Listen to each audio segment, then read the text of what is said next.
So this is basically multi-stage centrifugal pump test rig. We can run this apparatus in as a single centrifugal pump, or in a multi-stage we can use it in the parallel mode or series mode. Now, starting with the component, this one is the sump tank where we will collect the water initially, and this one is measuring tank with a piezometer scale, right? It will show us the water level inside the measuring tank. Now, we have used two centrifugal pumps here, this one and this one, coupled with two DC motors, this one and this one. Now we can control the RPM of the DC motor using the DC drives. This one is for motor 1 and this one is for motor 2. We can control using this knob. Okay, now this is RPM indicator for motor 1 and RPM indicator for motor 2, and in the control panel this is energy meter to measure the power consumed by the apparatus during the experimentation. Now I will show you how to make a setup for parallel mode.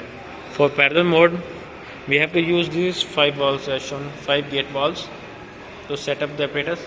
For parallel mode we have to keep this wall and this wall completely open, and this one should remain completely closed for parallel mode.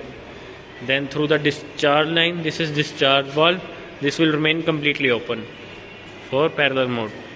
Now for series mode, what we have to do is we have to keep this valve completely open.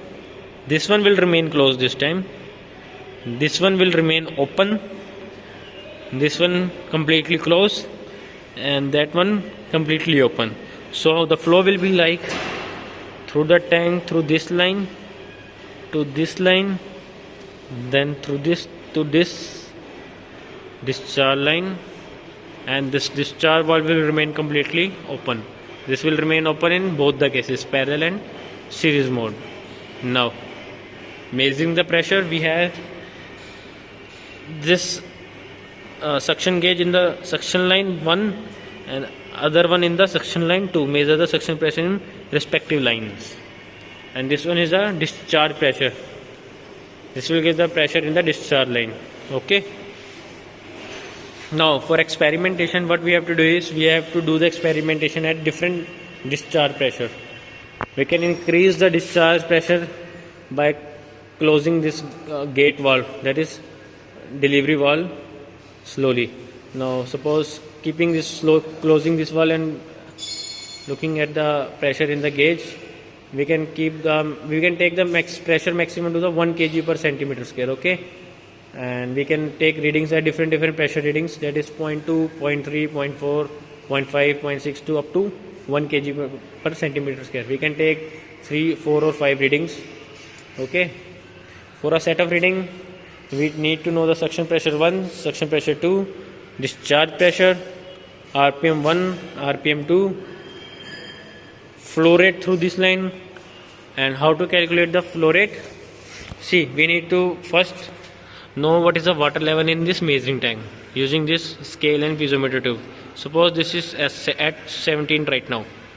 What I will do is I will switch this valve to measuring tank and start the stopwatch simultaneously, and I will collect the water in this tank for 10 seconds. After 10 seconds I will stop the flow into the measuring tank, and I will again note down the final level of the water in this measuring tank. I can come to know about the rise in the height of water level in this tank. I know the area of the tank. I can calculate the volume collected in this tank for a 10 second. Okay, so that in this way I can calculate the discharge in meter cube per second. Discharge is measured. Now I need to calculate the energy input, how much energy is consumed. I will show you this. Suppose the apparatus is running, you will see this will blink after some time. Okay, what we have to do is we have to measure the time taken for 10 pulses. I will start the stopwatch and measure 10 pulses. I can come to know about the time taken for 10 pulses, and hence in this way I can calculate the energy input using, see, we know it is written here 3200 impulses per kilowatt hour. So the formula is given in the manual how to calculate the number of pulses and the time taken into the total energy input. So these are the parameters required, and in the manual we will calculate energy input and the shaft power, energy output, and pump efficiency and the overall efficiency. We can also plot the graph for discharge versus head for a set of readings. Okay, we can plot graph in parallel and series mode both. Okay, thank you.